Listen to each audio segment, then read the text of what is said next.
მოგესალმებით, ვიწყებთ პოდკასტ სოციალური დემოკრატიისთვის 19 ეპიზოდს.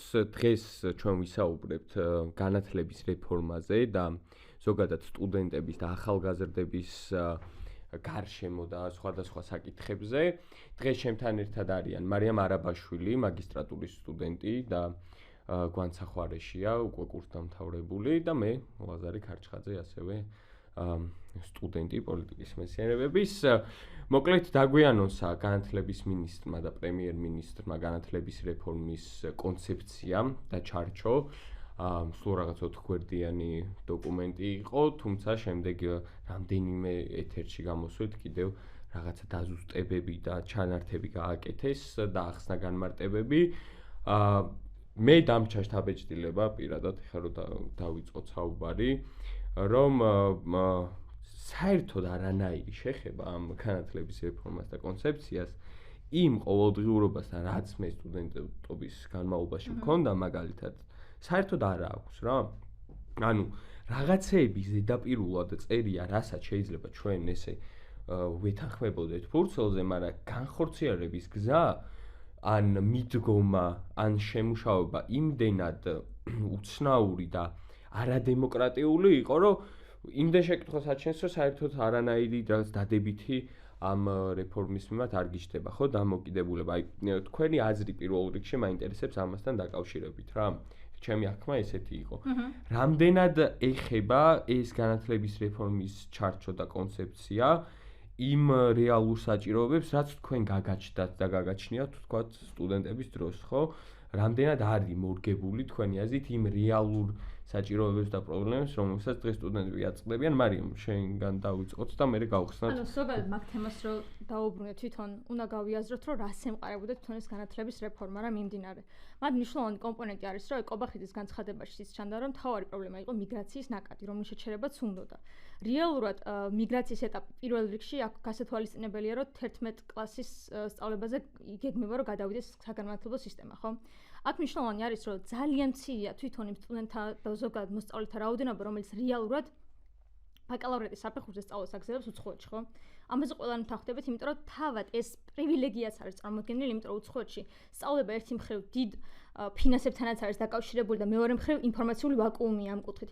პირობითად რეგიონში, რომელიც მოსწავლეებიც არიან წარმოდგენილი, იქ პირობითად ერასმუს პროექტებზე, პირობითად ფლექსის პროგრამაზე, ამაზე ნაკლები ინფორმაცია უკვე გავრცელებული. და როდესაც შენ უკვე თვითონ არხსაც კი კეტავ, რომელთაც შესაძლებელია, რომ ვიღაცა დაინტერესდა, ხო, პირობითად და მაგალითად, მე მაქვს შეხება მე-11 კლასის მოსწავლეებთან და ისინი ეხლა იღებენ მაგალითად ფლექსის პროგრამაზე. და ძირითადად შემთხვევაში ფლექსის პროგრამაზე მე-12 კლასი კი ბატონო მაგ დროს მიდიან ხოლმე, იმიტომ რომ ამ დროს B1 დონე ინგლისურიც განსაზღვრული აქვთ და შეუძლიათ რომ თავისუფლად ფეხი აუღონ იმ საგანმანათლებლო გამოწვევებს, რაც პირობითად ამერიკაში შეიძლება გააჩნდეს. და აქ მნიშვნელოვანია რომ ერთია რომ ამ არხს უკეტავ და მეორე მხრივ თვითონ ეს საგანმანათლებლო სისტემა, რომელიც ჩამოყალიბებული არის, ხო, წლებია, დეკადები ამაზე მუშაობა მიმდინარეობს და აქ მნიშვნელოვანი იყო ბოლონიის პროცესი, ხო? ეს იწყება 2005 წლიდან და ფაქტობრივად ამ საგანმანათლებლო რეფორმით ერთი მხრივ ბოლონიის პროცესისაც სცილდება მთლიანად უნივერსიტეტი და მნიშვნელოვანია რომ 3 წლიანი სწავლება, რასაც გეგმავს ეს 3+1. აქ მნიშვნელოვანია რომ რა თქმა უნდა სამედიცინო ფაკულტეტზე არ იყო გამახვილებული ყურადღება, არც იურიდიულზე რამდენადაც ვიცი, მაგრამ პირობითად აქ სოციალურ მეცნიერებებიდან ვარ წარმოდგენილები და სოციალურ მეცნიერებების შემთხვევაში დამეთანხმებით რომ 3 წელი ვიღაცისთვის შეიძლება საკმარისი იყოს, მაგრამ რეალურად პირველი წელი არის ის პერიოდი, როდესაც კვლევის მეთოდებიც არ გაქვს შენ ბოლომდე შესწავლილი და ბოლოს გიწევს რომ საბაკალავრო ნაშრომი დაწერო. საბაკალავრო ნაშრომია ვერ იქნება ფიზიკურად ხარისხიანი, თუ პირობითად ის კომპონენტი კრედიტები არ გაქვს გავლილი რაოდენობრივი კვლევის მიმართულებით, თვისებრივი კვლევის მიმართულებით. ამიტომ ერთი მხრივ ის დრო არ არის საკმარისი და მეორეა რომ წარმოვიდგინეთ 17 წელს აბარებ ამ განათლების რეფორმით უნივერსიტეტში, ხო? და საბოლოოდ 20-21 წლის ასაკში ასრულებ თლიან საბაკალავრო საფეხურს. ამ პერიოდში ნიშნულოვანი ის არის ხოლმე, რომ უნივერსიტეტი მარტო არ არის რაღაც განათლების მიღების კერა, ხო? ერთი მხრივ სოციალური აქტივობა, რომ პირობითად სოციალური კაპიტალი შექმნა საჭირო, მეორეა რომ უნივერსიტეტმა უნდა მოქცეს იმის საშუალება, რომ რაღაც პრაქტიკული უნარები გამოიმუშაოთ, თუნდაც კვლევის მიმართულებით იგივე, რომ თვითონ შექმნა მომავალში ერთი მხრივ ცოდნა და მეორეა რომ პირობითად კერძო უნივერსიტეტები ამ მხრივ უფრო მუშაობენ, მაგრამ უნდა შესთავაზო დასაქმების პროგრამები და აი ეს არის მნიშვნელოვანი ამომავალი წერტილი, რაც პირობითად ამ განათლების რეფორმას აკლდა. იმიტომ რომ თავად კობახიძის განცხადებაში ყველაფერს შეეხო ეს ადამიანი ფაქტობრივად 3+1 პროგრამა, ის რაღაც აბსურდული ერთი კომპონენტი, რაც თვალისწინებდა პირობითად, რომ ერთი ფაკულტეტი ერთი ქალაქის პროგრამას დაფუძნებულიყო, ჩემი პირადი და პერსონალური მოსაზრებაა, რომ იმდენად ბიუროკრატიულ ჩახლართულია, რომ განუხორციელებელია ფაქტობრივად, უბრალოდ ფიქრობ, რომ ინფორმაციული ომია წარმოო, ყოველ შემთხვევაში ეს მიმდინარეობს ქართული ოცნების მხრიდან, რომ მოქალაქეების საწინააღმდეგოდ ინფორმაციული ომი მიმდინარეობს ერთგვარად, იქნა გამომდინარე რაღაც დღის წესრიგის მონოპოლიზაცია მოახდინოს. ყოველ შემთხვევაში მე ამას ასე აღვიქვავდი და იგივე განათლების რეფორმაშიც შრომის პოლიტიკაზე გაცილებით მეტი აქცენტი უნდა ყოფილიყო, თუ რეალურად საჭიროება იყო, რომ მაგალითად საგანმანათლებლო სისტემაში რაღაც კრახები აღმოგვეფრო ყოველ შემთხვევაში და როგორც გვანცა გააგზელებს აქედან ჩემი აზრით უფრო ძალიან კარგად, იმიტომ რომ საშუალო სკოლის განათლებაში უფრო მეტი ხარვეზია, რომელზეც აუცილებელი იყო, რომ მუშაობა ყოფილიყო და რადგან გვანცას უფრო შეხება აქვს მომავალ აბიტურიენტებთან და თვითონ მოსწავლეებთან, ვფიქრობ, რომ უფრო კომპეტენტური იქნება ამ მხრივ, რომ ისაუბროს. ხო, ეს გადამის ნაწილი ხო, აი თავიდან რომ მოვყვეთ. არ იწყება მარტო საუნივერსიტეტო განათლებიდან რეფორმა რა, ანუ პირველ რიგში არის როგორ მივდივართ უნივერსიტეტში. გვანცა შენ გაქვს შეხება მოსწავლეებთან ეხლაც და მეც მახსოვს არ იყო მე მგონი ჩვენთვისაც დიდი ხნის წინ, როცა სკოლიდან აბსოლუტურად მოუმზადებელი მიდიოდი იმ განათლების იმ აკადემიაშიც, რომელიც ყველამ ვიცით, რომ რეფორმასაც საჭიროებდა და არც კარგი არ იყო და ჩვენ გვაქვს ჩვენი კრიტიკა, რაზეც მე მგონი ვილაპარაკებთ, ხო? აი ეს როგორ ხედავ რა, ეხლა აი ამ ცვლილებებში გაღრმავდება, შემცირდება, აი რა ჩანს ყოველ შემთხვევაში? ცოტა უფრო თავიდან რომ დავიწყოთ, როგორი საკითხი, ანუ განათლებას რომ სჭირდება რაღაც რეფორმა, ეს ხო, კი, ცხადია. თუმცა მთავარი რაღაც ორი გარემოება რაც გამოიკვეთა, ეს არის მიგრაციის პრობლემა და მეორე უკვე რაღაც უნივერსიტეტების ცენტრალიზაციის პრობლემა. ეს ორივე პრობლემა ჩვენ სამივე ალბათ შევთანხმდებით, რომ არსებობს, მაგრამ ამ პრობლემებს სჭირდება სხვა ტიპის გზა, რომ მოგვარდეს. ეხლა დავიწყოთ უფრო თავიდან, ანუ მიგრაციის პრობლემას რაც შეეხება, ანუ მიგრაცია რა თქმა უნდა პრობლემაა, მაგრამ ნაკლები პრობლემა არის სტუდენტებისთვის, რომლებიც ანუ მიდიან საზღვარგარეთ იქიდან გამომდინარე, რომ განათლება. და შესაბამისად, მე ვისანაც მქონია შეხება, ამ ადამიანებს განათლება ჭირდება, იმიტომ რომ ჩამოვიდეს და მე ისევ თავის ქვეყანაში რაღაც გააკეთოს. ეხლა მეორე საკითხი რაც არის, ანუ უნივერსიტეტების ცენტრალიზაციის პრობლემა, ანუ ეს რეალურად პრობლემა, იქიდან გამომდინარე, რომ მეც რეგიონიდან ვარ და ძალიან კარგად ვიცი, რასაც ნიშნავს და რა სირთულეებთანაც არის დაკავშირებული ის, რომ შენ გიწევს, რომ ჩამოხვიდე პირობითად რაღაც 3 საათის გზაზე, აქ საერთოდ ახალ გარემოში მოერგო, შემდეგ უკვე უნივერსიტეტში იარო და ძალიან ბევრი პრობლემა ხდება. თუმცა მეორე საკითხი როგორი არის, რომ მიგრაციის პრობლემას რო შევეხოთ, ანუ მიგრაცია დღესდღეობით დიდი პრობლემაა, თუმცა უფრო დიდი პრობლემა არის პირობითად იმ დედებისთვის, რომლებიც ბავშვებს ტოვებენ დაძინებულს და მიდიან, თქვათ, სამუშაოდ. ანუ აი ეს პრობლემა მოვაგვაროთ ჯერ და შემდეგ თქვათ მოუჭრათ ახალგაზრდებს განათლების მიღების გზა. ეს ერთი. ეხლა მეორე რაც შეეხება, ანუ ცენტრალიზაციის პრობლემა ნამდვილად არის უნივერსიტეტების, თუმცა ეს რაღაც აბსურდული რაღაც თეორია, რომ ერთი ფაკულტეტი ერთ რაღაც რეგიონში, ანუ ეს არის სისულელე იქიდან გამომდინარე, რომ თუ ამის რეალური მოგვარება გინდა, მაშინ უნდა დადო ისეთი გეგმა, რომ მართლა მოგვარდეს, ანუ ერთი ფაკულტეტი კი არა, რაღაც უნივერსიტეტი გააძლიერო, რაღაც როგორც განათლების დონით გააძლიერო, ისე გააძლიერო პირობითად იქ სტუდენტური საცხოვრებლები, რაღაც ცოტა ამ უნივერსიტეტებს მისცევ თქვათ აკადემიურად უფრო მაღალი დონე და ასე შემდეგ. ეხლა რაც შეეხება მთავარ ნაწილს, რითაც დავიწყეთ და ჩემთან კითხვით გადმოხვედით, ანუ ამ რეფორმას, ცოტა ესე დავარქვა, ანუ ეს რეფორმა საზოგადოებაში იწვევს ძალიან დიდ გაურკვევლობას. და პირველ რიგში, ვისაც ეს გაურკვევლობა ყველაზე მეტად აწუხებს, არიან აბიტურიენტები, იქიდან გამომდინარე, რომ ანუ ვერ ხვდებიან დაიწყოს სწავლის რაღაც აკადემიური წელი, სწავლობენ რაღაც კონკრეტულ მასალას, რომ ჩააბარონ ეროვნულები, თუმცა ეხლა არიან ძალიან გაურკვევლობაში, იმიტომ რომ ფიზიკურად ვერ ხვდებიან, ჯერ შეიძლება საერთოდ რაღაც კონკრეტული საგრები ამოიღონ, მაგაზე არის ლაპარაკი და საერთოდ ვერ ჩაბარნ ისაგან, რასაც ამდენი ხანი ემზადებიან. მეორე პრობლემა ის არის, რომ არიციან სად მოუწევთ სწავლა, რომელ უნივერსიტეტში ჩაბარება შეიძლება ის პროგრამა საერთოდ აღარ იყოს ამ უნივერსიტეტში. აქედან გამომდინარე, ეს ადამიანები რჩებიან სიცარიელეში. ეხლა რომ გავაგრძელოთ, ზოგადად განათლების რეფორმა და განათლების პრობლემა არის ძალიან სისტემური რაღაცა. და ის მინდა რომ უფრო კარგად ავხსნა. ჩვენ ყველა თქვათ უნდა გავხდეთ ერთი დიდი საზოგადოება. თქვათ ჩვენი თაობა, ჩვენზე დიდი თაობა, ჩვენზე პატარა თაობა. ანუ განათლების პრობლემა იწყება სკოლიდან. იქიდან გამომდინარე რომ არსებობს კერძო სკოლები და საჯარო სკოლები, კერძო სკოლებსა და საჯარო სკოლებს შორის იმდენად დიდი განსხვავება, თუნდაც მატერიალური კუთხით, თუნდაც სოციალური თვალსაზრისით, რომ აი აქედან იწყება მთავარი პრობლემა. იმ მოსწავლეებს, რომლებიც კერძო სკოლაში სწავლობენ და პირობითად არ იციან, რას ნიშნავს საჯარო სკოლის მოსწავლეების რაღაც პრობლემები, პირობითად როგორიც არის რაღაც გაკვეთილზე კონცენტრაციის პრობლემა, იქიდან გამომდინარე, რომ უბრალოდ ამ ბავშვებს საჭმელი არ უჭამიათ მთელი დღის განმავლობაში, საკვების პრობლემა. ეს პრობლემაზე ვერ დაელაპარაკებენ კერძო სკოლის მოსწავლეებს, იქიდან გამომდინარე, უბრალოდ ვერ მიხვდებიან, ანუ განა არ მოგისმენენ, ან რაღაც უბრალოდ გავლენ ოთახიდან, უბრალოდ არ იციან და ვერ მიხვდებიან. შესაბამისად, ანუ აქედან იწყება, ანუ საზოგადოება უკვე დიფერენცირებული ხდება, ვიღაცები პრივილეგირებულები, ვიღაცები არა. შესაბამისად, ეს საზოგადოებასაც გაიზრდება და რაღაც დიდ სოციუმს ჩამოაყალიბება, ეს ფიზიკურად გაჩნდება პრობლემა, ანუ ხიჩატეხილების პრობლემა სხვა არაფერია, ხო? ანუ გაჩნდება პრობლემა იმის, რომ ეს ადამიანები ვერ დაჯდებიან და ვერ ისაუბრებენ საერთო თემაზე. აქედან გამომდინარე, ანუ განათლების პრობლემა უნდა ვეძებოთ სიღრმეებში და არა ვთქვათ პირობითად იმაში, რომ მოდი გავხადოთ 11 წლიანი სწავლება, იმიტომ რომ ვიღაცებს ჩვენს მშობლების თაობას 11 წელი ისწავლეს და ნუ რა თქმა უნდა არავინ არ არის არაბიზე ნაკლები, ეს არგუმენტი აქვთ.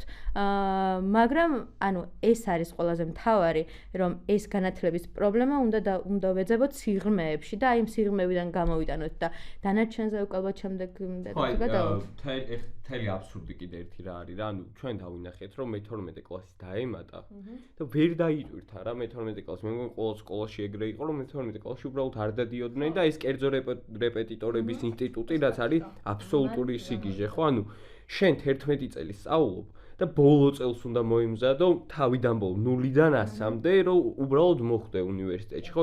იმის ნაცვლად, რომ პრობლემა არის, რომ მე-12 კლასი ვერ იტვირთება და ამაზე ვიზრუნოთ და მოდი საჯარო სკოლის ხარისხი ავწიოთ ისე, რომ სტუდენტი პირდაპირ ხვდებოდეს, ჩვენ ვხედავდით, რომ უნივერსიტეტში პირველი კურსი ყველა ფაკულტეტზე იყო ის საგნები და ის რაღაცა ელემენტარული, რომელიც მე-11-12 კლასში უნდა გესწავლა. აი გვაცავს ამჭა ეს დისბალანსის საკითხი, თქვა კერძო სკოლებს და საჯარო სკოლებს შორის.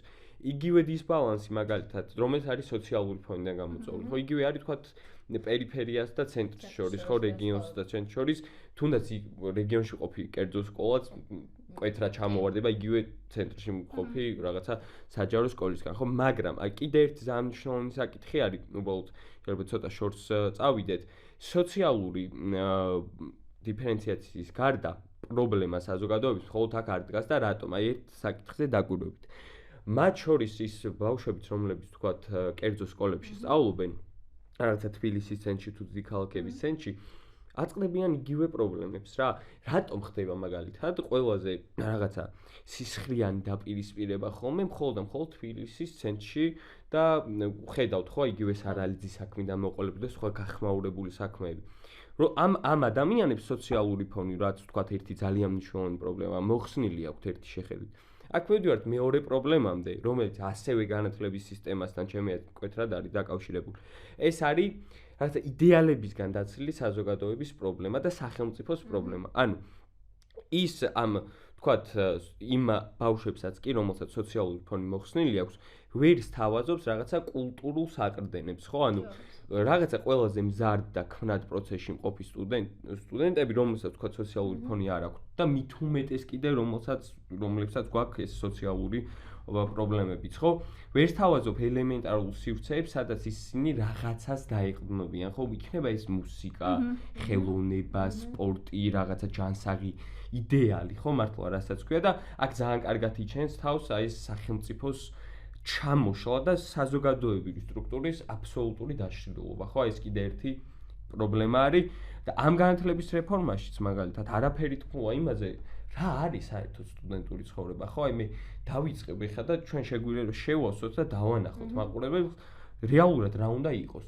რატომღაც იდეალიზებულია და რომანტიზებულია საქართველოში, რომ აი სტუდენტი თუ ხარ, ესე იგი ცოტა უნდა იტანჯებოდე, რა უნდა გაიჭირო. ხამე უეჭველი უნდა გადაათენო, ეხლა თუ ვერ შეჭამდა რაღაცა, ვერ ირბენდა, ვერ გაჯანსაღდები, სტუდენტი ხარ და უნდა მოითმე და ამ დროს ეხლა ჩვენ ყველას გვაქვს შეხება თანამედროვე სამყაროში, ვთქვათ, ჩვენს თანატოლებთან იგივე ევროპაში და რატო გვინდა ევროპა, ხო? იქ კი არ არსებობენ სტუდენტები, არა მხოლოდ სტუდენტები, ზოგადად მოქალაქეები, არამედ ცხოვრობენ, იღებენ ხარისხიან განათლებას, მუშაობენ იქ, სადაც მათი შრომა დაფასებულია და განსაზღვრულია, რომ აი რაღაცაზე მეც ვერ იმუშავებ და ძალიან კარგად აგინაზღაურდება. დაკავებულები არიან სპორტით, აბსოლუტურად ყველა წამყვან ევროპულ ქვეყანაში, არამხოლოდ სპორტით არიან დაკავებული, რაღაცა კულტურულ და ჰობისტურ საქმიანობაშიც არიან, ხო, ჩართულები სხვადასხვა სტუდენტურ კლუბებში, ჰაიკინგი იქნება, ის რაღაცა ლაშქრობა თუ ასე შემდეგ და ასე შემდეგ. ანუ სტუდენტური ცხოვრება კი არ უნდა იყოს გადარჩენა და რაღაცა თავის გატანა, რეალურად უნდა იყოს სოციალიზაციის და კულტურულად გაზრდის ყველაზე ინტენსიური წლები, ხო? აი ამის ნაცვლად რას ვაწყდებით დღეს ჩვენ მე მგონი ყველა ხედავთ. არ ვიცი, მარიამ, აი შენ როგორ ხედავ კონკრეტულად აი მაგ მიმართულებით რა? აი მე რაც შენი ლაპარაკი და თვითონ გვანცამაც ძალიან კარგად ახსენა ეს პრივილეგირებულობა და დიფერენციაცია, მაგრამ აქ უკვე სოციალური და კლასობრივი დიფერენციაცია ფაქტობრივად შეზრდილია რა და აქ მნიშვნელოვანია რომ თვითონ საზოგადოების სოციუმიც არის საინტერესო რა. შენ ერთი მხრივ შეეხერო ცენტრსა და პერიფერიას შორის დაპირისპირება არსებობს და მაგაზე ორი აზრი არ არის რომ პირობითად ჩვენი საზოგადოება არსობრივადაც არ არის ჰომოგენური რა. ერთი მხრივ ჩვენ პირობითად ეთნიკური უმცირესობის საკმაოდ დიდი რაოდენობა ყავთ ამ რეფორმაში, რასაც მინდა რომ ყველაზე მეტად გავამახვილო ყურადღება ყოველ შემთხვევაში რა. 3+1 პროგრამა ეს განვიხილოთ კი ბატონო და 11 კლასის საკითხიც. რა კონტექსტში უნდა განვიხილოთ? ეთნიკური უმცირესობა როგორც ვახსენეთ, ძალიან დიდი ოდენობით არის საქართველოში წარმოქმნილი. მათ შორის არ ვიცი ყავთ თუ არა კურსელები, მე პირადად მყავდა კურსელები პანკისის ხეობიდან და მათთან მოქმედებს პროგრამა 4+1 ხო? ეხლა წარმოვიდგინოთ რომ როდესაც ლაპარაკობ შენ მაგალითად ლაზარე თვითონ ამ დიფერენციაციაზე და იმ სოციალურ ფონზე, ჩვენი სოციალური ფონი გაცილებით მწირია, ასე ვიტყოდი, იმასთან შედარებით, რასაც პირობითად ადამიანი აწყდება, რომელიც ერთი მხრივ რელიგიური ნიშნით არის ჩაგრული და ფენოტიპურად ეს ჩანს პირობითად იქიდან გამომდინარე, რომ ვიცი, რომ პირობითად გოგოები, რომლებიც ჰიჯაბს ატარებდნენ, სამსახურის დაწყებაც კი უჭირთ რაღაც ეტაპზე და ეხლა წარმოვიდგინოთ, რომ ის ცდილობს ქართული ენა შეითვისოს, ხო, დაეუფლოს და ეს ხდება 1 წლის მანძილზე, სანამ უნივერსიტეტში ჩააბარებს. კი ბატონო. და წარმოვიდგინოთ ეხლა, რომ ესე იგი ეს ადამიანი ჯერ სასკოლო პერიოდში სრულყოფილად ვერ ეუფლება ამ ენას, შენ ეუბნები რომ 11 კლასიდან აუცილებლად უნდა ჩააბარო უნივერსიტეტში და მე მყავდა კურსელი, რომელმაც მაგალითად ვერ დასლია ერთ-ერთი საგნის კომპონენტი, იქიდან გამომდინარე რომ ვერ ითვისებდა ჰეიუდის წიგნი თუ გაქვთ გავლილი, ანუ ჩვენთვისაც კი ფაქტობრივად რთულია ხოლმე, იმიტომ რომ პირველ კურსელი ხარ და გიჭირს ამ ტერმინოლოგიასთან გამკლავება და ეხლა წარმოვიდგინოთ ეთნიკური უმცირესობის წარმომადგენელი, რომელმაც 1 წლის მანძილზე შეითვისა ქართული ენა, უდევ ჰეიუდის წიგნს და ის ცდილობს დასლიოს ხო ეს კომპონენტი და 3 წელს აძლევ და ეუბნები რომ 2 წლის მერე უკვე საბაკალავრო უნდა გქონდეს თემა არჩეული და შენ საბაკალავრო უნდა დაიცვა. ეს ერთი რადიკალური პრობლემაა და ერთი მხრივ ეს რაღაცნაირად მის თვითონ ახალ პროექტს, რომელსაც Eagle Hills-ის პროექტსაც შეგვიძლია რომ დაუკავშიროთ ეს ყველაფერი, რომ და საცხოვრების თემატიკაც აქ შემოდის და მე ძალიან დიდი სურვილი მაქვს რომ ამაზეც ვილაპარაკოთ ყოველ შემთხვევაში და თვითონ ეს ეთნიკური უმცირესობა და განსაკუთრებით რელიგიური უმცირესობის საკითხი მე ყოველთვის ვაქცევ ხოლმე ყურადღებას ეს საგანმანათლებლო რეფორმაში რამდენად არის ინტეგრირებული, იმიტომ რომ ერთია რომ მე როგორც ინდივიდი საკუთარ თავზე და საკუთარ მომავალზე ვფიქრობდე, მაგრამ მეორე მხრივ აუცილებელია რომ სოციალური დარვინიზმის ქვეშ ვცხოვრობთ რა. რაც შენახწერე რომ ცენტრსა და პერიფერიას შორის დაპირისპირება არსებობს, პირწმინად ეს არის სოციალური დარვინიზმი, მაგრამ თვითონ ინდივიდის როლი იმაში მდგომარეობს და გონიერება რომ რაღაც ალტრუისტია, ხო, ის არსება და სოციალური ალტრუიზმი გამოიმუშაოს და ამიტომაც არის მნიშვნელოვანი რომ სტუდენტები, რომლებსაც რაღაცა პრობლემები გვაქვს პირობითად განათლების რეფორმასთან დაკავშირებით, იმაზეც ვარტიკულირებდეთ, რომ ეთნიკური უმცირესობა არის წარმოდგენილი, რელიგიური უმცირესობა და მათ გაცილებით მეტი პრობლემები ექნებათ, იმიტომ რომ შრომით ბაზარზეც ვერ ინტეგრირდებიან და ამ კუთხით აი Eagle Hills-ის პროექტი რატო ვახსენე რა? დღეს მედია დისკურსი საერთოდ შემოვიდა ესეთი ნარატივი, რომ ისლამიზაციის პრობლემა დადგა რა.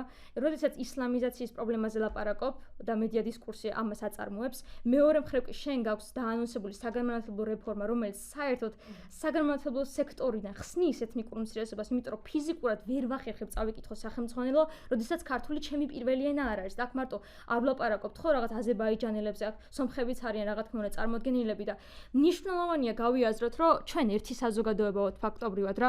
მუსლიმიზმები იქვე იდგნენ, სადაც საბჭოთა არმია შემოვიდა ჩვენს გვერდისად იბრძოდნენ. ანუ ჩვენ ერთი საზოგადოება ვიყავით, ჯერ კიდევ მე-20 საუკუნიდან აქტიურად ჩანს ხო ეს ყველაფერი და აქედან გამომდინარე ვამბობ, რომ ერთი მხრივ თვითონ საზოგადოებას უნდა დავფიქრდეთ რაღაც მომენტში, როდესაც ისლამიზაციის პრობლემაზე ვლაპარაკობთ, არაბული ინვესტიციის შედეგად ეს ცოტა სხვა თემა, ამას აღარ შევეხები ამ კონტექსტში, მაგრამ თვითონ საზოგადოებამ გაცილებით მეტი ყურადღება უნდა გავამახვილოთ ხოლმე იმ მარგინალურ ჯგუფებზე, რომლებსაც შედარებით უფრო რადიკალურად შეეხებათ ეს საგანმანათლებლო რეფორმა, პირობითად ინვესტიციები და აი ეგ უკვე როდესაც ვლაპარაკობთ ეგ სოციალურ მოწყვლადობაზე რა, უკვე შემოდის საცხოვრებლის საკითხიც ხა.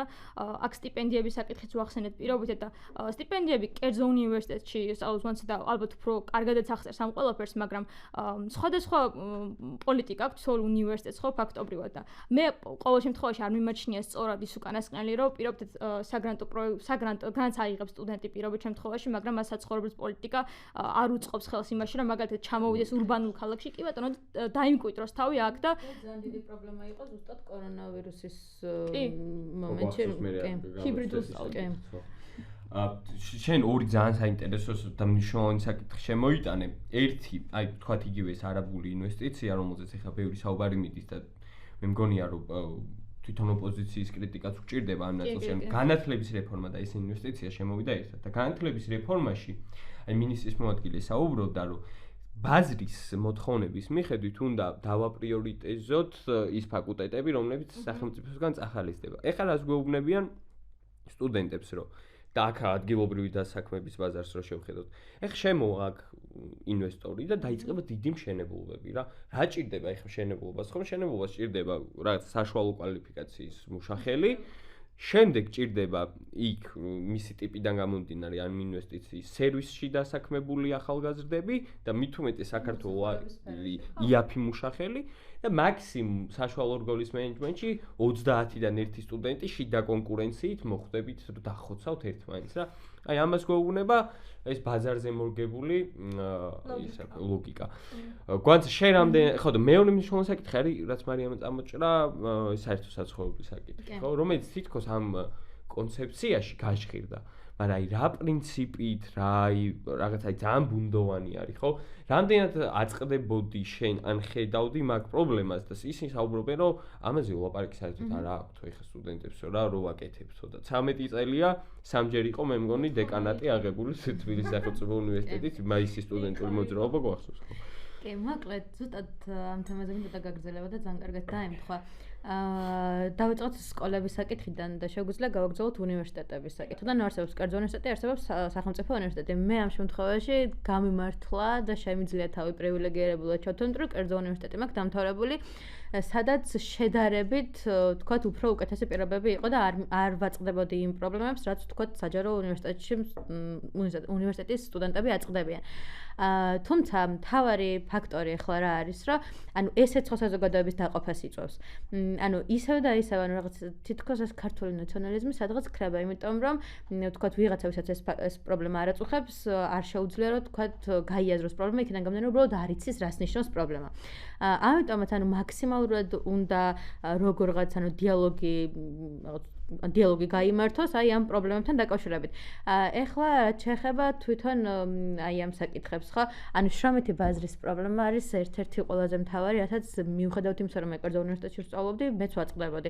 იქიდან გამომდინარე, რომ ანუ გინდა არ გინდა ორი ალტერნატივის წინაშე დგახარ. პირველი, ან არ მუშაობ და მაქსიმალურად თქვათ გადაერთობი აკადემიურ ცხოვრებაზე, იღებ მაღალ შეფასებებს და გაქვს სტიპენდია. სტიპენდია ისევ იმიტომ, რომ შენი სწავლა დაიფინანსო. ანუ ჩვენ შემთხვევაში ესეთი იყო, რომ ანუ ქონდა საკმაოდ მაღალი სტიპენდია, თუმცა ამ სტიპენდიის აღებას ქონდა თავისი, თქვათ, წინა პირობები. მთელი დრო და მთელი რესურსი უნდა, ნუ შენ ძალიან კარგად გეცოდინება, მთელი დრო და მთელი რესურსი უნდა ჩაგედო ამაში.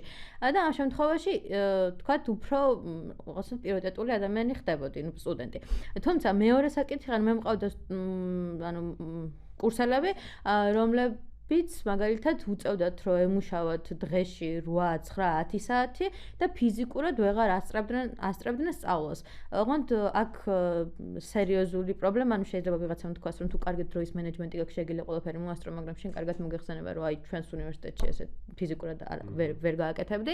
ამიტომაც სტუდენტს აქვს ორი არჩევანი. პირველი, ან იმუშაოს და თავისი, თქვათ, ცხოვრების ხარჯები დაფაროს და მინიმუმი რაღაც გააკეთოს, ან არ იმუშაოს და მთელი დრო დაუთმოს სწავლას. ამ შემთხვევაში, ანუ აი ოქროს შუალედი არ არსებობს. აი შეიძლება რაღაც 100-დან 1 სტუდენტი გამოჩნდეს, ვისაც ოქროს შუალედი აქვს დაცული, თუმცა მაშინ მუშაობა და სწავლა, აი დანარჩენი თეატრი იქნება, სპორტი იქნება, თუ გარე აქტივობა, ეგ უკვე იხსნება.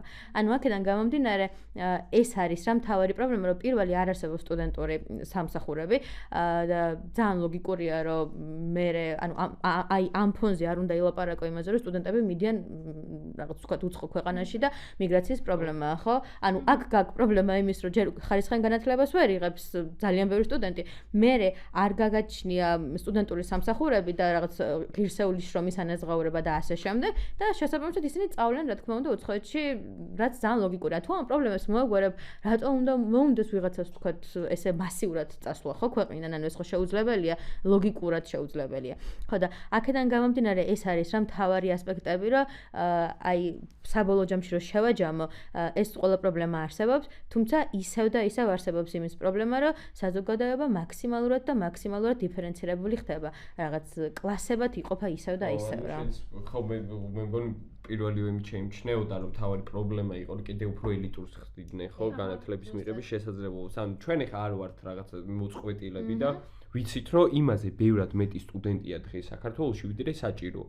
მაგრამ რის ხარჯზე მოხდება და ვის ხარჯზე მოხდება ამ სტუდენტების რაოდენობის შემცირება ეს არის აქ საკითხი და ეს განათლების კონცეფცია გვეუბნება რომ ისინი თქვათ დაბალი კლასის წარმომადგენლები კიდევ უფრო ნაკლები შანსი ექნებათ რომ მოხვდნენ უნივერსიტეტში და ვახსენით ხო რატო იმიტომ რომ თქვათ რეგიონების სკოლები და იქ ცხოვრება ჩამოსვლა და ამ ხარჯების გაწევა არის ძალიან რთული თქვათ იქ ცხოვრები ადამიანისთვის და შედარებით უფრო მარტივია თქვათ რაღაცა დიდი ქალაქების ცენტრში ცხოვრები ადამიანებისთვის ხო მეორე მნიშვნელოვანი საკითხი წამოიჭრა ეხა თუ მართლა თქვათ რაღაცა სუვერენულ ხო აქვს ეს ნარატივი და რაღაცა მართლა განათლების რეფორმა ჭირდებათ მე უბრალოდ არ მისმის როგორ არ უნდა შექმნა რაც გვანცამ თქვა ელემენტარული საკანონმდებლო ბაზა რომელიც სტუდენტის შრომით უფლებებს დაიცავს და ეს არის ძალიან მარტივი ამის ასობით პრაქტიკული მაგალითი არსებობს მაგალითად შეგვიძლია კონკრეტული საათები დააწესო რომელზეც მეცაც ვერ იმუშავებს და დაავალდებულო კერძო და იგივე სახელმწიფო საჯარო ასე ვთქვათ ისინი კომპანიები და უწყებები რომ ამ რაოდენობით აუნაზღაურდეს შრომა. მე ამის კრიტიკა ვთქვათ ლიბერტარიანული და მემარჯვენე ეკონომისტების არის რომ აღარ აგიყვანენ რა სტუდენტ სამსახურში. აქაც არსებობს მეორე მოგვარების გზა რომ სახელმწიფო მიცეს სტიმული იმ კომპანიებს რომელსაც მეტი სტუდენტი ექ ყოლება დასაქმებული იგივე თქვათ DGG-ს რაღაცა გადასახადის შემცირება რაღაცა მოგების გადასახადის შემცირება ძალიან ბევრი სტიმული არსებობს მე მცირე და საშუალო ბიზნესისთვის რომ სტუდენტები დაასაქმნან. აი ამაზე საუბარი საერთოდ არა. სტუდენტებზე მოთხოვნა არის ყველა რაღაც კომპანიაში ცოტა ისეთში, ანუ სტუდენტებს ითხოვენ იქიდან გამომდინარე, რომ აი ამ თაობის სტუდენტებმა იციან უცხოენები, რამდენიმე მაგალითად აქვთ რაღაც უფრო მეტად გამომუშავებული სკილები. შესაბამისად, ანუ ეგ პრობლემა არ დადგება იქიდან გამომდინარე, რომ ქართული ბაზრის ერთ-ერთი კიდე მანკიერი მხარე ეს არის, რომ ანუ ითხოვენ, ანუ მოთხოვნა არის სტუდენტებზე იქიდან გამომდინარე, რომ აქვთ მეტი სკილი. ეს საკე პრობლემაა და ამაზე კიდე ბევრი საუბარი შეგვიძლია, მაგრამ ნუ ამ შემთხვევაში რომ განვიხილოთ და ანუ ზუსტად ეგ არის რომ აი ამ თვითონ ამ მთლიანი რეფორმის მთავარი არსს ვერავინ ვერ ჩაწუდა და ვერავინ ვერ ხვდება რა აი პრივილეგირებულთან დაკავშირებით მინდა კიდე პატარა რაღაცას დავამატებ ანუ უცხოეთში სწავლის გაგრძელება როგორც ვთქვით ფინანსებთან არის დაკავშირებული და იმ შემთხვევაში როდესაც ჩვენ რაღაც ვერ ერგები ამ 12 კლასს რატო ვამბობთ ხო 12 კლასს და რატო ანუ ის ერთი წელი რატო არის ამდენად დიდი მნიშვნელობის ჩვენი იქიდან გამომდინარე რომ ეს არის სტანდარტი და აი ამ 12 წლის შემდეგ შეგიძლია რომ თქვათ რაღაც ევროკავშირის ქვეყნებში გააგრძელოს სწავლა და მიიღო ხარისხიანი განათლება რომელსაც შენი ქვეყანა ვერ გთავაზობს ხო და შესაბამისად თუ ეს ყველაფერი რაღაც შესაძლებლობას დაკარგოს მასიურად ყველა ვიღაცებს შეეძლებათ ვინც არიან თქვათ უფრო რაღაც დიდარი ოჯახებიდან რაღაც უფრო ფული აქვს და ამას ყველაფერს გააკეთებენ თუმცა 90% ამას ვერ შეძლებს და ისევ ელიტურ საზოგადოებას ვიღებთ. აი, ხოდი შეიძლება რაღაცას დავამატებ. აი, გვანცამრო თქვა ხა პირობითად რომ სტუდენტებზე არის მოთხოვნილებაო და აქ შენ ახსენე პირობითად რომ ეს შრომის საათები იყოს გამოკვეთილი პირობითად და შრომის უფლებები. ეს ორი ფაქტორი ერთმანეთს ებნის ფაქტობრივად, იმიტომ რომ სტუდენტებზე არის მოთხოვნილება, მაგრამ ყველაზე უფრო დაბალ კვალიფიციურ ადგილებზე და აქ პრობლემა რა არის, რაც პირობითად მე გადავაწყდი უკვე მესამე მეოთხე კურსიდან. შეიძლება შენ პირობითად GPA გქონდეს მაღალი შეიძლება რომ რაღაც სამუშაო გამოცდილება გქონდეს, მაგრამ უყურეთ რა ხდება.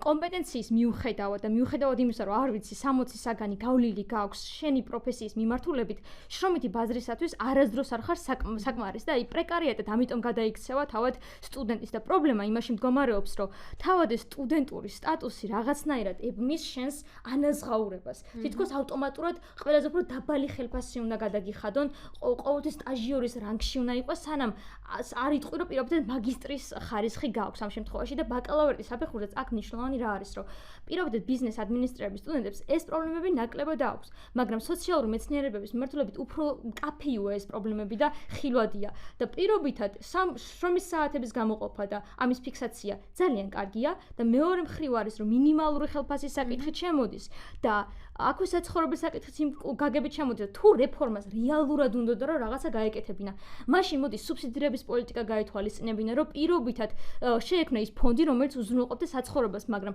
არა კერძო ინვესტორის შემოყვანით როგორც ეს მაგალითად 2018 წლიდან გაკეთებული ქონდა და არც აშენდა ის 3000 კაციანი საცხოვრებელი რომელიც დაანონსებული ქონდა იქიდან გამომდინარე რომ უფრო კომერციული ინტერესები აქვს და კიდევ უფრო მსხვილ კაპიტალს ემსახურება ხო და სუბსიდირებით რომ მომხდარიყო პირობითად სახელმწიფოს მეტი ჩართულობა საცხოვრებლის ჩამოყალიბება რომლის პირობითად ანაზღაურება და გადასახადი არ იქნებოდა რაღაც 300 ლარზე მეტი იმიტომ რომ ეს კერძო კომერციული კომპანია როდესაც შემოდიოდა საუბარი იყო რომ ლისის საერთო საცხოვრებელზე 3-ჯერ მეტი საფასურის უნდა ყოფილიყო და რომელიც სტუდენტი გადაიხდის როდესაც მაგალითად ჩემი მეგობარი მომიყვა რომ გასაუბრებაზე იმყოფებოდა 6 საათიან სამუშაო გრაფიკში უხდიდნენ 300 ლარს 300 ლარიდან ოღონდ ეს მოუჭრელად წარმოიდგინეთ და რაღაც ხდებოდა და ამ დროს საცხოვრებლის ფულის უნდა გადაიხადო ეს ფაქტობრივად აბსურდულია ეს პირველი და მეორე უფრო სუბსიდირების პოლიტიკა მარტო იმას ხوار გულისხმობს პირობითად რომ საცხოვრებლის პოლიტიკა მოაგვარო და აღარ უჭირდეს რომ აიგო შენახსნე რა დედები მიდიან და იქიდან უგზავნიან თანხას ხო და ამ დროს სტუდენტს შესაძლებლობა უნდა კონდეს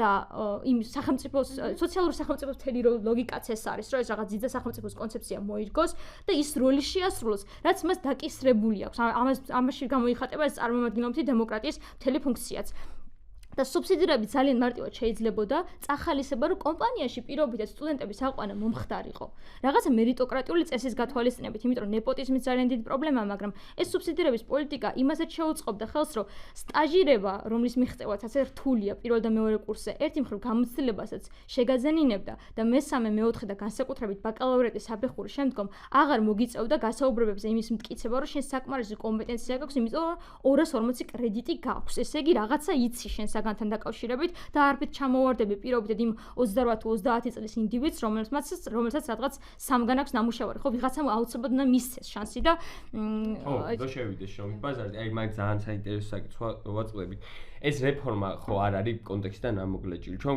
მესამე წელია მეორე წელია ხო როგორც მინიმუმ ვუყურებთ პოლიტიკურ პროცესებსაც ხო აი მაგალითად ერთ-ერთი მთავარი პრობლემა წეგან დავიწყეთ ამაზე საუბარი არის რომ კვლავ უნდა მოერგოს ბაზრის მოთხოვნილებებს ხო ანუ მაგალითად ჩვენ მე მგონი მაგ პრობლემას კვლავ ვაწყდებოდით როდესაც შენ სწავლობ რაღაცა სოციალური მეცნიერების მიმართულებით თავი რაც შენ ეფუძნები არის რაცა კვლევა და სტატიის გამოქვეყნება ხო შენ შეიძლება ისე დაგემთავრებინა უნივერსიტეტი რომ ელემენტარული უნარები თუნდაც კვლევის გაკეთების ან სტატიის გამოქვეყნების არ გქონოდა ერთადერთი ორგანიზაციები და ეს აუცილებლად უნდა ითქვას ვინც რაღაც დონეზე მაინც ეხმარებოდნენ სტუდენტებს რომ შეძლებოდათ ამის გაკეთება იყვნენ ზუსტად ის არასამთავრობო ორგანიზაციების ნაწილი ოღონდ რა და პირდაპირ უნდა ითქვას რომ სოციალური სამართლიანობის ცენტრი იყო მთავარი მაგ მიმართულებით ბევრი სტუდენტისთვის იყო ერთი სული ჰქონდათ რომ მიიღწიათ ბაკალავრიატის ნაშრომამდე რომ მე ეს სტატიად გამოქვეყნებული იყო დახმარებოდნენ ეს სოციალური სამართლიანობის ცენტრი სადღაც გამოქვეყნებული იყო ამაში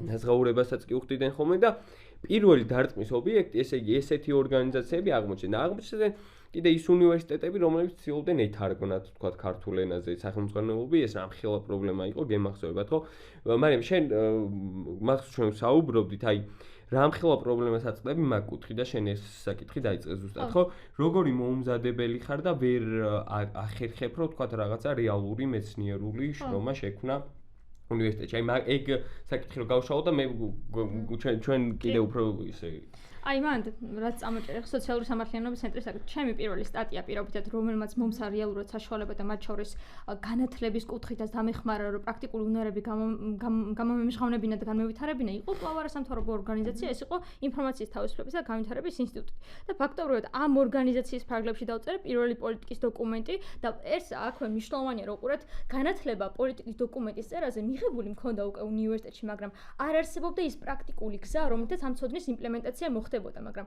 ამის საშუალება პირობითად მოგცა არასამთავრობო ორგანიზაციებმა, ხო? და ესენიც ახლა უკვე ჩაკეტილები არიან იმ კუთხით, რომ ძალიან დიდი ფინანსური გამოწვევებია და აი აქ მეორე მხრივ, რასაც შენ მეცნიერულ საქმიანობაზე ამახვილებ ყურადღებას რა. როდესაც ვლაპარაკობთ კობახიძის განცხადებაში ერთი ძალიან მნიშვნელოვანი დეტალი იყო, რომ სამეცნიერო საქმიანობას მოწვეული ლექტორები იმ ხელა ყურადღებას აღარ აქცევენო. და ეს ცოტა გამეცინა კიდევაც ამ კუთხით, იმიტომ რომ რეალურად ინტელექტუალურ ცოდნას სწორედ ეს ადამიანები ქმნიან მოწვეული ლექტორები და მეორე მხრივ უფრო მეტი ჩემი გამოცდილებითაც ასე იყო ხოლმე, რომ მოწვეული ლექტორები უფრო გვასტიმულირებდნენ ხოლმე, რომ ნაშრომზე გვემუშავა პირობით შემთხვევაში. იყო შესაძლებლობები, რომ აი მოდით აი ეს ორგანიზაცია პირობით აი ამ პროექტი აქვს ამოქვეყნებული, მიიღეთ მონაწილეობა და მათ შორის კერძო უნივერსიტეტების რადგან ვახსენეთ პირობითად ორი უნივერსიტეტი იყო, რომლებსაც პირობითად ფინანსური სახსარიც კი ჰქონდათ გამოყოფილი თავად ლექტორისათვის, რომ სტუდენტთა ჯგუფი დაეკომპლექტებინათ და სოციალური ინჟინერიის ფუნქცია შეესრულებინათ სოციალურ მეცნიერებას, იმიტომ რომ ამისთვის არის საერთოდ სოციალური მეცნიერებები და აი ხედავთ, რომ თვითონ ეს განათლების რეფორმაც 3 გვერდი და რაღაც ნახევარი იყო, ხო? და აი აკალია, ხო, ეს მეცნიერული ანალიზი პირობით შემთხვევაში და ამდენი პროფესიონალი. ეს ცალკე პრობლემაა პირობითად ამდენი პროფესიონალია სახელმწიფოში და არ ხდება მათი გამოყენება, ანუ ადამიანური რესურსი არსებობს, ინტელექტუალური რესურსი არსებობს, თუმცა განათლების პოლიტიკაზე პირობითად მარიამ ლაშხი მუშაობს, რომელსაც არანაირი კომპეტენცია არ გააჩნია ამ მიმართულებით და აქ მეორე პრაქტიკული საკითხი შემოდის, როდესაც ამ ცოდნის იმპლემენტაციაზეც ვლაპარაკობთ და შრომით პოლიტიკაზეც და ჩვენ ამაზე გვილაპარაკია კიდევაც, რომ პირობითად დუალური განათლების მოდელი, რაც დამკვიდრებული არის ევროპის მასშტაბით. ძირითად შემთხვევაში საქართველოში ამის იმპლემენტაცია დაიწყო მხოლოდ პროფესიული განათლების მიმართულებით, მაგრამ რეალურად პირობითად სტუდენტები, რომლებიც სოციალურ მეცნიერებებში ვართ და არა მარტო სოციალურ მეცნიერებებში, ბიზნეს ადმინისტრირების კუთხითაც არიან სტუდენტები, რომლებიც პირობითად სტარტაპ პროექტებში მონაწილეობენ, მაგრამ აი ჩვენთვის უფრო ძალიან მოწყვლადები ვართ ამ კუთხით, იმიტომ რომ რეალური შესაძლებლობები ნაკლებად არის ხოლმე წარმოდგენილი და ეს დუალური განათლების მოდელი რეალურად რომ იმპლემენტირებული იქნეს, ფაქტობრივად იმის საშუალებასაც კი გაძლევს შენ რომ რაღაცა ორგანიზაციის ქვეშ იმუშაო გამოცდილი მკვლევართან ერთად, თუნდაც ასისტენტის პოზიციაში პირობითად და ეს რეალური ცოდნა შეიძინა, იმიტომ რომ საბაკალავრო ნაშრომი, როდესაც იწერება ფაქტობრივად ეს უკვე მეორედაც ვახსენე, იმიტომ რომ მართლა ძალიან დიდი პრობლემაა, რამოდენიმე სტუდენტი, რომელსაც მე ამის გამოცდილება მქონდა სტატიების წერის, მაგრამ ეს სტატიების წერის გამოცდილებაც ფაქტობრივად, როგორც ვთქვი, არასამთავრობო ორგანიზაციამ უფრო მომცა, ვიდრე პირობითად უნივერსიტეტმა. იგივე კონფერენციები, ეს იყო უფრო არასამთავრობო ორგანიზაციები და როდესაც ამ ინტელექტუალურ წრესაც ფაქტობრივად კეტა ვიწრო ელიტური ინტერესიდან გამომდინარე,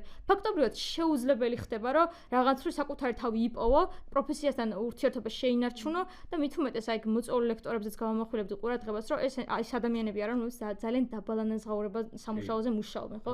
აბსოლუტურად და ამასაც რომ და ამას რა თავისუფლებ და მეორე მხრივ როგორც აღვნიშნეთ თვითონ ეს მოწვეული ლექტორები ხშირად როდესაც მილაპარაკია, იმიტომ რჩებიან უნივერსიტეტში, რომ პროფესიასთან უნდათ რომ რაღაც სიახლოვე შეინარჩუნონ. განსაკუთრებით ეს სოციალურ მეცნიერებების მიმართულებით არის ხოლმე და რა თქმა უნდა ერთი მხრივ სტუდენტებთან ურთიერთობაც სიამოვნებს და აი მე ყოველ შემთხვევაში ესეც ძალიან მნიშვნელოვანი საკითხი მგონია, რომ რამდენად გვართმევს რეალურად ეს განათლების ახალი რეფორმა იმის შანსს, რომ მოწვეულ ლექტორებთან ერთად, რომლებიც ყველაზე უფრო სტიმულირებულნი იყვნენ იმისაც, რომ სტუდენტებთან ეთანამშრომლად, ახლა უბრალოდ იზოლირებულნი რჩებიან საგანმანათლებლო სექტორიდან, როგორც ეს დაანონსებულია.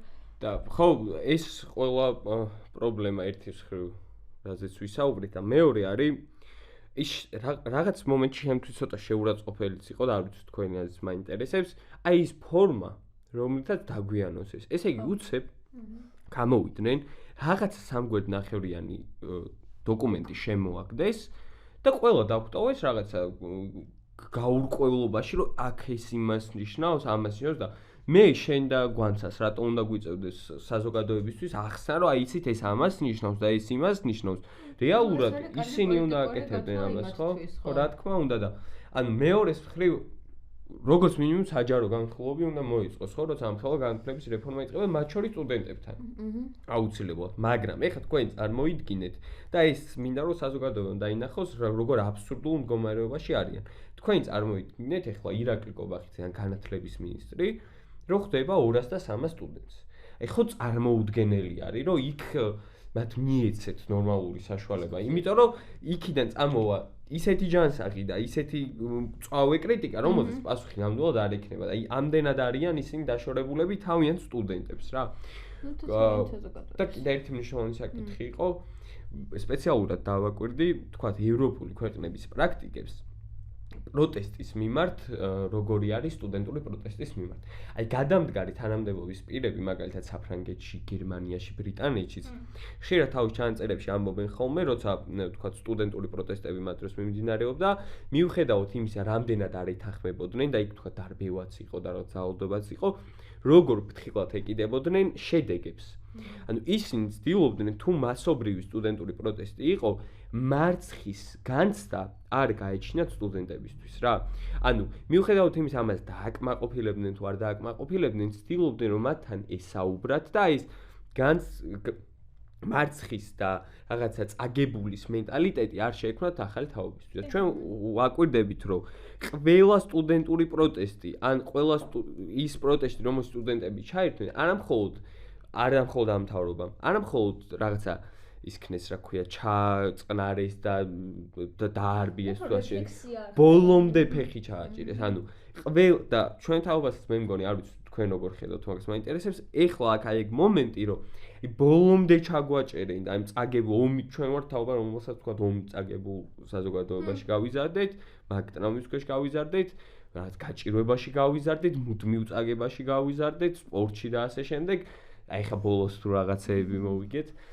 მადლობა ბიჭებს საქოგოებს, მაგრამ ხო რა, ეხა ცდილობენ რომ აი კიდე ბოლომდე მოკლედ ჩვენი თაობაც თითქოს მაგ ამბავს ჩაითრიონ და განათლების რეფორმა მაგიტომ მგონია ზუსტად ცოტა ზე პოლიტიკური და ზე პარტიული რომ ამასთან დაკავშირებით გამახსენდა ესეთი საკითხი რომ აი ყველა არ მინდა რომ ძალიან პოლიტიკაში გადავიდე, მაგრამ აი თქვენ კითხოს და უნდა გადავიდეთ გვანცა პოლიტიკა.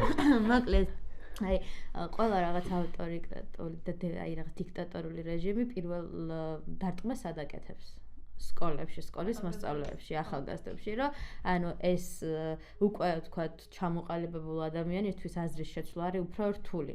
და როცა შენ ყველაზე ასე ვთქვათ მოწყვლად ჯგუფს, ბავშვებს, შემდეგ სტუდენტებს, ანუ რაღაცნაირად პირველ დარტყმას მათზე აკეთებ, ჩათვალე რომ უფრო მეტი შანსი გაქვს მოგების და მეტი შანსი გაქვს იმისი, რის გაკეთებაც გინდა, ხო? ანუ ძალიან ლოგიკური რაღაცა არის. ანუ ძალიან ბევრი საკითხი შეგვიძლია განვიხილოთ, მაგრამ რომ აი ამ პოლიტიკურ სიტუაციას ეს განათლების რეფორმა ჩემი აზრით ზედმეტი თავის ტკივილი უნდა ყოფილიყო ხო მათთვის, მაგრამ რატო გააკეთეს? ანუ ამასაც ხო რაღაც მიზეზები გააჩნია. ანუ რაღაც მეორე საკითხი არის ის, რომ განათლების რეფორმის აი ეგ იგივეა რაღაც მაგალითად რაღაც ფუტკრებთან დაკავშირებული რაღაც თაფლთან დაკავშირებული რეფორმა გააკეთო და თაფლის არ ვიცი რა ქვია მწარმოებელთან კომუნიკაცია არ გქონდეს რა. იგივე რაღაცა არის ზუსტად რომ ანუ რაღაც ვისაც ეხება იმას აზრი უნდა კითხო, რა უნდა, რას იქნებ ისეთ რამეს გეუბნები, რასაც შენ არ გიფიქრია და ეს საერთოდ არ არის სირცხვილი პირიქით, ანუ მე რო რაღაც მეხება, მე უფრო მეც ვფიქრობ მაგაზე, ვიდრე თქვა სხვა ადამიანი და ძალიან ცუდი რაღაცა რომ არავის არ აქვს იმის უფლება, რომ ასაკის გამო წეგანს თუ მაგაზე ვლაპარაკობ, განუსაზღვროს ვიღაცას რაღაცა, ხო? ანუ ზუსტად ეგ არის რომ ყველაზე სუსტ წერტილებში, ანუ სუსტს არ ვამბობ რაღაც გონებრივი თვალსაზრისით, ანუ სუსტი არის იქიდან გამომდინარე რომ იხა ყალიბდება ეს ადამიანი, მანდ ჩაჭერა არის ზუსტად ის ყველაზე მთავარი რაღაცა, რის გამოც ძალაუფლებას ბოლომდე შეინარჩუნებენ რა. თუ გაუვათ ეს ყველაფერი, საბოლოო ჯამში უფრო მეტად გაიხანგრძლივებენ ამ ყველაფერს. ეგ არის და ეგ რა. შექმნის ნაწილიც იყო რა. ერთი მხრივაზეც დაუფრო, შენ ხასას რო გავყერა პირობითად, რომ მან ერთი მხრივ რო ჩაგვაჭირეს სტუდენტებს და ახალგაზრდობას, მაგრამ ისიც უნდა ვაღიაროთ, რომ გარკვეულწილად სტუდენტთა ნაწილი მე უფრო მახსოვს ხოლმე აი რუსული კანონის პერიოდში იყო, გამჭვირვალეობის კანონის პერიოდში ფაქტობრივად სტუდენტები ძალიან აქტიურები იყვნენ ხოლმე და ძალიან სტიმულირებულნი იყვნენ, დიალოგები ეწყობოდა ხოლმე და მართლა აგორას უფრო გავდა ხოლმე ეს საპროტესტო არის ხო და ეხლა თუ ვაკვირდებით რომ გაცილებით რომ პასიურები არიან თავად სტუდენტები და ლაზარემ როგორც თქვა ჩაჭერის მომენტი იყო რა და მე ვიხსენებ ხოლმე რომ ამას წინებზეც ვფიქრობდი რომ წინა თაობა უფრო აი ხა ვინც 30-40 წელს არის იმ თაობას გარკვეული ნარატივი შესთავაზა ეს იყო ევროპა ქართულობას გართმევთ აი კარგად რომ და იმის სტიმულირება ხდებოდა მედია დისკურსში რა და ჩვენ შემთხვევაში ეხლა იბადება ზუსტად რასაც შენ ამბობ რომ ახალგაზრდების ცნობიერების გარდაქმნა ხდება და მე მანდ მახსოვს რომ ამის წინებზე სადღაც ერთი კვირის წინ ველაპარაკებოდი ჩემს ერთ ბიძაშვილს რომელიც ძალიან პატარაა მე-9 კლასელია და მასწავლებელს უთქვია რომ აი ზუსტად ამ რეფორმასთან დაკავშირებით შეუთავაზებია იდეა რომ საერთოდ არ არის ცუდი თუ რა თქინათ უცხოეთში წასვლა რომ აქ მიიღეთ განათლებაო და აქ მნიშვნელოვანი კომპონენტი შემოდის რომ მასწავლებელი ერთი მხრივ რომელიც ადმინისტრაციულ რესურსად განიხილება ხელისუფლების მხრიდან. ავტორიტეტია ბავშვის. კი ბატონო. ეს მეცხრე კლასელი ბავშვის. და მე ამ ბავშვს ვყავდი პირობითი შემთხვევაში, რომელიც აუხსნიდა რა ხდებოდა საგანმანათლებლო რეფორმის მიმართულებით, მაგრამ ბევრი ბავშვი იყო ამ საკლასო ოთახში, რომელსაც პირობითად არ ყავდა მეორე პირი, რომელიც აუხსნიდა, რომ მასწავლებელი ცდებოდა გარკვეულწილად. და აქ მეორე მომენტიც შემოდის, რომ ავტორიტარული რეჟიმი ჯერ ხო აი ფიქსირებული არ არის საქართველოს როგორც ავტორიტარული რეჟიმი, შეგვიძლია ვილაპარაკოთ, რომ ელექტორალური ავტორიტარიზმის ფორმა არის, მაგრამ აი ეს დემოკრატიული საზოგადოება სანამ არსებობს და როდის არსებობს, როდესაც თავად ინდივიდია, ხო, დემოკრატიული და პატივს ცემს მეორე ინდივიდის შეხედულებებს და ასე შემდგომ, მაგრამ მე უბრალოდ ისიც გამკვირვებია, რომ მასწავლებლები თვითონაც იაზრებენ მშვენივრად, რომ ადმინისტრაციულ რესურსად არიან მხოლოდ ხელისუფლების მიერ განხილული, მიუხედავად იმისა, რომ აქვე აღსანიშნავია, რომ საერთოდ საკანონმდებლო დარღვევაა, ხო, რომ ის რომ პირობითად მასწავლებლებს როგორც ადმინისტრაციულ რესურსად იყენებ, მაგრამ მეორე საკითხია, რომ მოსწავლეს არც უხსნი, რა გამოწვევები შეიძლება იქნას შექმნილი და აი აქ მიმდინარეობს ცნობიერების გარდაქმნა, მაგრამ ცნობიერების გარდაქმნაში მონაწილეობენ რიგითი ადამიანები, მასწავლებლები, რომელთაც აქვს განათლება პირობითი შემთხვევაში. აი აქ არის ზუსტად დიალოგის მნიშვნელობა. საჭირო რომ მასწავლებლები უნდა ყოფილიყვნენ ჩართულნი განხილვის პროცესში. მოსწავლეები ამავე დროს ფიქრობ, რომ მინიმუმ მნიშვნელოვანია, რომ შეიძლება ბავშვი იყოს რაღაცა მერვე კლასელი, მეშვიდე კლასელი, მაგრამ მას გააჩნია საფუძველი, რა თქმა უნდა. და აი გვანცამახსენა ხო დასაწყისში, ეხ წარმოიდგინეთ როგორ მე რომ 12 კლასში ვიყო, ხო და აი ეს ამაზე საუბარი დაწყებული. პანიკაში ჩავარდებ, იმიტომ რომ ეს ინფორმაცია ხო ისედაც შეზღუდულად გაქვს რა, საჩავაბარო იქ როგორ მოხდე, რის მიხედვით დაუწეროსია და ეხლა საერთოდ მეუბნებიან რომ რაც გადაწყვეტილი გაქვს, შეიძლება ვაფშე აღარ იყოს მან რა და არავინ ამაზე არ მოდის და არ მელაპარაკება. და თან ყველაზე ცუდი ის არის, რომ სტუდენტები უფრო ანახე როგორ რაღაც არის, გინდა არ გინდა, ანუ ინფორმაციის მიღების თვალსაზრისით სტუდენტები უფრო იაზრებენ, თქვათ, ამან გრძელვადიან პერსპექტივაში რა შეიძლება გამოცნონ სტუდენტების ნაწილი. სკოლის მოსწავლეებს ამ შემთხვევაში შეიძლება რაღაც ამას ვერ ფიქრობდნენ, იმიტომ რომ წინ იმხელა რაღაც ცხოვრებისთვის გვინდა არ გვინდა ჩვენც არ ვართ ძალიან დიდები და ჩვენთვისაც ძალიან მნიშვნელოვანი გამოცდა იყო, შესაძლოა ამაზე კონცენტრირდებიან და ამას ფიქრობენ, ხო? ანუ ყველა ადამიანს თავისი, ასე ვთქვათ, პრობლემა აქვს ამ რეფორმასთან დაკავშირებით, თუმცა გრძელვადიან პერსპექტივაში ეს ყველაფერი უფრო მაღალ და მაღალ საფეხურებამდე აგვიყვანს. იქიდან გამომდინარე, აი, რო ვიძახით, რომ აი სამივე, რომ რატო გვინდა ყოველს უცხოეთში სწავლის გაგრძელება. მე პირადად იმდენად მიყვარს საქართველოს და იმდენად რაღაც მომწონს აქ ცხოვრება, ნუ არ მომწონს, მაგრამ მომეწონებოდა კარგი სიტუაცია რო იყოს. ხო, ანუ იმდენად მინდა აქ ცხოვრება, რომ რაღაცა ვერ წარმომიდგენია უცხოეთში ანუ ვისწავლო და შემდეგ აქ არ დავბრუნდა, იმიტომ რომ მე მინდა განათლება, იმიტომ რომ ჩემ ქვეყანაში ვიყო და ჩემ ქვეყანას რაღაც ელემენტარული მაინც გავუკეთო. ხო, შეიძლება დიდი ვერაფერი, მაგრამ რაღაც ელემენტარული. ხო, და ანუ საერთო ჯამში რატო გვინდა, ხო, უცხოეთში სწავლის განათლება? პირველი მიზეზი ის, რომ ისევ შენ ქვეყანას და რაღაც გავუკეთო და მეორე ის, რომ ანუ გლობალიზაციის ეპოქაში ვცხოვრობთ, ხო? და შესაბამისად, ანუ ეს საზღვრები იმდენად რაღაცნაირად, ანუ აღარ არის ესეთი ჩაკეტილი, რაღაც ძალიან მარტივი რაღაცა არის, რომ რკინიგზა რო გამოიგონეს, მაგის მერე იწყება რაღაცა ეს გლობალიზაციის ხანა, ხო და შესაბამისად, ანუ მე რომ მივდივარ და ვიღებ ან ჩვენ რომ წავალთ და მივიღებთ განათლებას საერთაშორისო მასშტაბებით, შემდეგ უკვე დასაქმების შესაძლებლობა მთლიანად საქართველოშიც გექნება და ანუ საზღვრები მოხსნილია და შესაბამისად შეგვიძლია ონლაინ იმუშაო სადღაც რაღაც კულტურას გაეცნო, ანუ ბევრი შესაძლებლობა და ბევრი კარი გეხსნება რა და აქ აი ამ მომენტში არ გჭირდება ეს რაღაც კონსერვატიული ნაციონალიზმი. ნაციონალიზმი ძალიან საჭიროა, მაგრამ ეს არ არა. ხო, არა, რა თქმა უნდა და აი ოპოზიციაზეც რო ვილაპარაკოთ, აი შენ ახსენე რა და თვითონ მე მაინტერესებს მაგალითად თქვენი აზრი რა სად ხედავდით მაგალითად ოპოზიციის როლს, იმიტომ რომ მე პირადად ვუსმენდი, რამოდენიმე პოდკასტები არის ოპოზიციური, მაგრამ აი როგორც ასეთი კრიტიკული განხილვა საგანმანათლებლო რეფორმის ერთ-ერთი თავისუფლების მოედნის მიერ შემხვდა, დანარჩენი არც ერთი ოპოზიციური პარტია არ მომისმენია, რომელიც შეიძლება სოციალ-დემოკრატები ჩვენ საუბრობთ. ჯერ პარტია არ ვართ, მაგრამ აქტიურად უფრო აი მცირე ოპოზიციური პარტიები მუშაობენ ამ მიმართულებით. ეს დომინანტი პარტიები, რომლებიც რეალურად აი შენ ახსენე, რომ ერთი მხრივ დემოკრატიას რო შევეხოთ რა, დღეს საქართველოში რაღაცნაირად მგონია, რომ კონსტრუქციული ოპოზიცია უფრო ყალიბდება, რომელიც რაღაც მხრივ არ არის ორიენტირებული იმაზე, რომ კრიტიკულად შეხედოს თვითონ ამ რეფორმებს, რომლებსაც აანონსებენ. როგორც ახსენეთ, თავად მოქალაქეების მიმართაც არის ეს ინფორმაციული ომი, ხო? იმიტომ რომ ყოველდღე ახალ-ახალი კანონის მიღება ხდება და ერთი მხრივ არის, რომ საინფორმაციო საზოგადოების თერი შნო იმაში მდგომარეობს, რომ იმდენად სწრაფად ხდება ინფორმაციის გავრცელება, რომ გონება ვეღარ ასწრებს, ხო? ანალიზს და მეორე მხრივ არის, როგორ გვაწვდიან თავად ახალგაზრდებსაც ამ ინფორმაციას, იმიტომ რომ რამოდენიმე დღის წინ იყო, აი, ყავალაშვილმა როდესაც განაცხადა, რომ მე ლეგიტიმური ვარ. უბრალოდ სოციალურ მედიაში არტიკულირდებოდა ეს ფრაზები, მაგრამ იმდენად დაღეჭილი იყო, რომ რაღაც მომენტში მგონია კიდევაც, რომ არც ოპოზიცია და არც მმართველი პარტია რაღაცნაირად მოაზროვნე ინდივიდად ნამდვილად არ აღიქმო საკუთარ ელექტორატს და დიალოგიც იმიტომ ვერ შედგა, იმიტომ რომ ზოგადად თითოეული რეფორმა, თითოეული საკანონმდებლო ინიციატივა ძალიან მკაფიო კონსენსუსზე უნდა იდგეს და ამ მიმართულებით საუნივერსიტეტო კერა არის საკმაოდ საინტერესო და როდესაც აი დეცენტრალიზაციაზე შევეხეთ და თვითონ ავტონომიაზე უნივერსიტეტის და ეს ავტონომია ბიძინა ივანიშვილის ხელყოფილია, ეს აუცილებლად უნდა გავიხსენოთ, იმიტომ რომ რექტორის არჩევის წესს დღეს მაგალითად ჯავახიშვილის უნივერსიტეტში ჯაბასამუში არის რექტორად წარმოდგენილი, რომლის დანიშვნა დროებითი ვადით ვიცით, რომ პრემიერ-მინისტრის პრეროგატივაში შედის, ხო? კი ბატონო.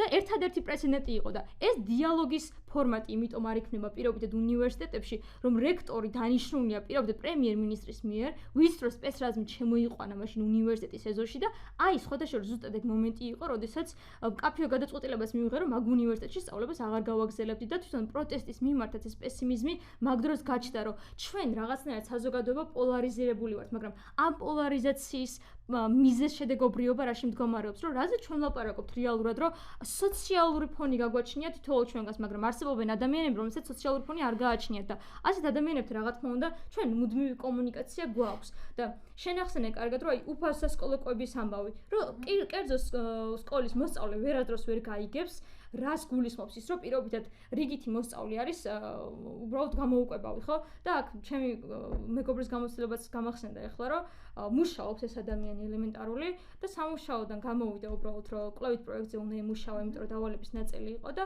საღამოს ვიგებ, რომ თურმე გული წასვლია მეტროში.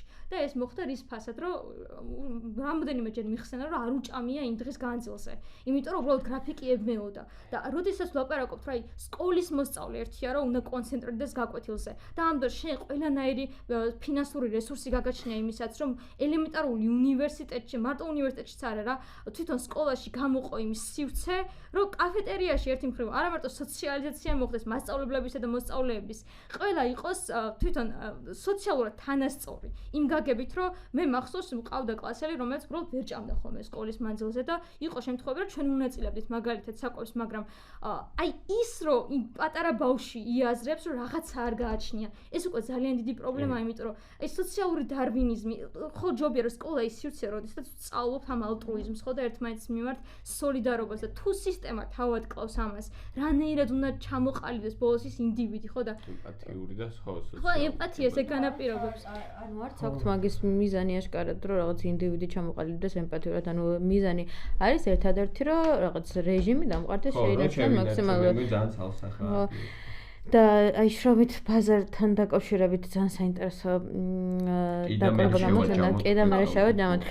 მოკლედ რაღაც კომუნიკაცია გქონია რა თქმა უნდა ერთმანეთთან და ძალიან ხშირად სხვა ადამიანთანაც მისაუბრია ამ თემაზე და აი თავიდან დავიწყე ორი არჩევანი, სტუდენტის ორი არჩევნით. ან უნდა ისწავლო ძალიან კარგად, იმიტომ რომ სტიპენდია გქონდეს, იმიტომ რომ ისევ შენი სწავლის ხარჯების გადახდა არ მოუწევს თქვა შენ შემშავლებს და მეორე საკითხი იქ შემშავლებს აქვს თუ არა მის შესაძლებლობა.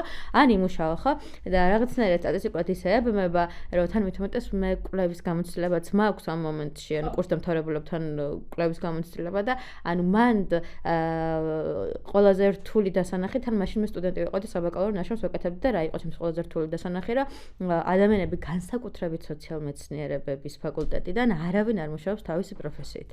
ყველა სხვაგან მუშაობს, ან არსებობენ ადამიანები, რომლებმაც დაამთავრეს თქვათ ეს ფაკულტეტი, თუმცა რაღაც მეორე და პირველ კურსზე დაწყებული თქვათ კარიერით მომსახურების სფეროში მე გახდნენ მენეჯერები და დარჩნენ იქ რა. ანუ იმას არ ვამბობ, რომ ეს რაღაც თქვათ ცუდია ან რაღაც. იქ უბრალოდ ეს განათლება საბოლოო ჯამში არ მოდის კავშირში მის შემოსთან. მენეჯერი უნდა გახდეს, ვინც სწავლობს რაღაც ადმინისტრირებაზე და მენეჯმენტზე. პოლიტიკის მეცნიერი უნდა იყოს პოლიტიკის ანალიზი. ზუსტად, ანუ ყველაზე რთული იყო ჩემთვის ეგ, რომ რაღაც მაგ მომენტში ვაკეთებ საბაკალავროს, მთლიანად ვარ ჩართული ამ ყველაფერში, მაქსიმალურად ვცდილობ, რომ ყველანაირი რაღაც კვლევის მეთოდი გამოვიყენო და ძალიან მაგარი გამომივიდეს და მომიწერო ამ კვლევაში მემუშავა და საბოლოო ჯამში ჩემს უნივერსიტეტში ვხედავ, რომ მიუხედავად იმისა, რომ ამ შემთხვევაში ჩემი უნივერსიტეტი უფრო მეტ შესაძლებლობას გაძლევს ვიდრე თქვა სხვა უნივერსიტეტები, ხო? ხედავ რა განსაკუთრებით შენი ფაკულტეტის და შენი მთლიანად სკოლის ბავშვები ვერ დაიმკვიდრეს თავის საზოგადოებაში, თავისი პროფესიით. ძალიან რთულია. ხო, ბევრ საკითხს შევეხეთ და მიუხედავად იმისა, რომ ბევრ საკითხს შევეხეთ, ძალიან ბევრი რაღაც არის ეხლა კიდე რაზეც მინდა საუბარი, უბრალოდ ხო.